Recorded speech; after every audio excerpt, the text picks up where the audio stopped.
ታዋቂው ቲክቶከር ሙሴ ሰሎሞን መታሰሩን ሰሞኑን ተሰምቷል። ለመሆኑ ቲክቶከሩ ለምን ታሰረ? ምክንያቱስ ምን ይሆን የሚለውን አጠቃላይ ስለ ሙሴ መረጃ ስለ ሰሞኑ ስለወጣው ነገር እናወራለን። ውድ ተመልካቾቻችን ለቻናሉ አዲስ ከሆናችሁ ሰብስክራይብ፣ ላይክ እንዲሁም ለጓደኞቻችሁ ሼር በማድረግ እንተባበር። ወደ ቪዲዮ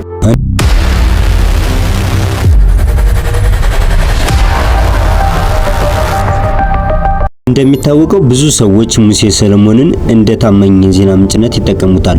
ሆኖም ሳለ የሙሴ ሰሎሞን መታሰር ለብዙ ሰዎች ግሬታን ፈጥሯል።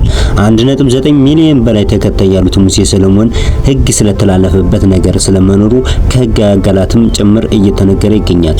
ለመሆኑ ሙሴ የተላለፈው ሕግና የታሰረበት ምክንያት ምንድነው? ሳቢና ከሚባል ድርጅት ጋር በመሆን ሰዎችን በማሳሳትና በማጭበርበር ወይስ ሌላ ያልተነገረ ወንጀል አለ? ሙሴ ለእስር እንዲዳረግስ የከሰሰው ማን ነው የሚለውን ጨምሮ የክሱን ጭብጥ እንዳስሳለን። እንግዲህ በየአመቱ የቲክቶክ ሽልማት በመጣ ቁጥር ከሌላኛው ቲክቶከር ብሩክ ኒውስ ጋር ክርክር የማጣው ሙሴ ሰሎሞን የሽልማቱን ሁኔታ ወደ ሃይማኖትና ብሽሽቅነት ወይም ወገንተኝነት መሸጋገሩ የሽልማቱን ስነ ስርዓት ቢያጠያይቅም አሁን የሙሴ መታሰር ግን ሽልማቱ ላይ ተጽዕኖ እንደሚፈጥርበት ብዙ ሰዎች እየተናገሩ ይገኛሉ።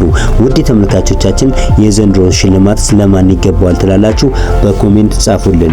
ሙሴ ሰሎሞን ከብሩክ ኒውስ ጋር በመሆን ፈጣን ዜና በማቅረብ ይታወቃል። ሆኖም ግን ሰሞኑን መታሰሩ ታውቋል። ምንም እንኳን አሳሪው አካል ይሄ ነው ብሎ ባይገልጽም አንዳንድ መረጃዎች እየወጡ ይገኛሉ። ምናልባትም ሳቢና ከተባለ የጉዞ ወኪል አካል ጋር በተያያዘ እንደሆነ ብዙ ሰዎች እየተናገሩ ይገኛሉ። ነገሩ እንዲህ ነው። ሙሴ ሰሎሞን ከዚህ ሳቢና ለተባለ ድርጅት ማስታወቂያ ይሰራል።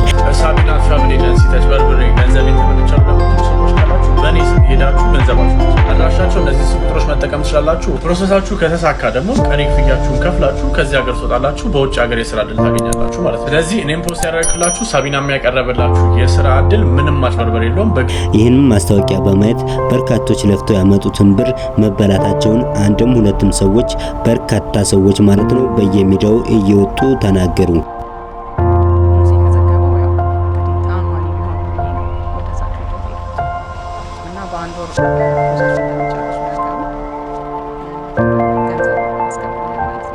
እንደሰማችሁት ይቺ ወጣት ሊዲያ ዋል ትባላለች።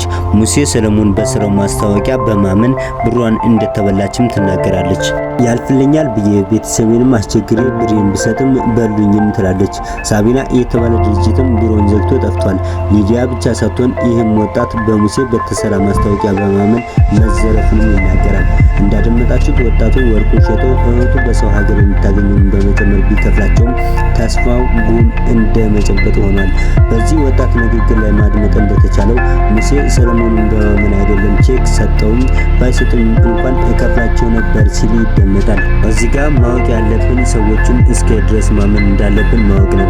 ቅዱሱ መጽሐፉ እንኳን ሲናገር ሰው ይውደደው እንጂ አትመነው ይላል። ይህን ስንል ማንም ላይ ለመፍረስ ሳይሆን እውነታውን ለመግለጽ ያህል ነው። ሙሴ ሰሎሞን አምኖት በስራው ሳቢና በተባለ የጉዞ ወኪል ታጭበርብሮ ወይም ተከብቶ ሊሆን ይችላል። ወይም በመካከላቸው የጥቅም አለመስማማት ተፈጥሮ ሊሆን ይችላል። እውነታውን የሚያውቁት ያላቸው ሁለቱ አካላት ብቻ ናቸው። በነገራችን ላይ በዚህ ማስታወቂያ ሳቢያ ሙሴ ሰሎሞን አንድም ያለው ነገር የለም። ይቅርታ እኔስ ተሳስቼ ነው ያሳሳትኳቸው ወይም ምንም ነገር ሳይለው ነገሩ በደፈናው በተበዳዮች ጩኸት ብቻ ቀርቷል። ሙሴ ሰሎሞን እንዲታሰር እነዚህ ተበዳዮች ክስ አቅርበው ቢሆንም አብዛኛው ግን ከሰሞኑ በትራፊክ ፖሊስ ላይ በሰጠው አስተያየት መሆኑ እንዳልቀረ ለጉዳዩ ቅርብ ያላቸው ሰዎች በመናገር ላይ ይገኛሉ። እዚህ ጋር የሙሴ ጥፋት የቱ ጋር እንደሆነ አይታወቅም።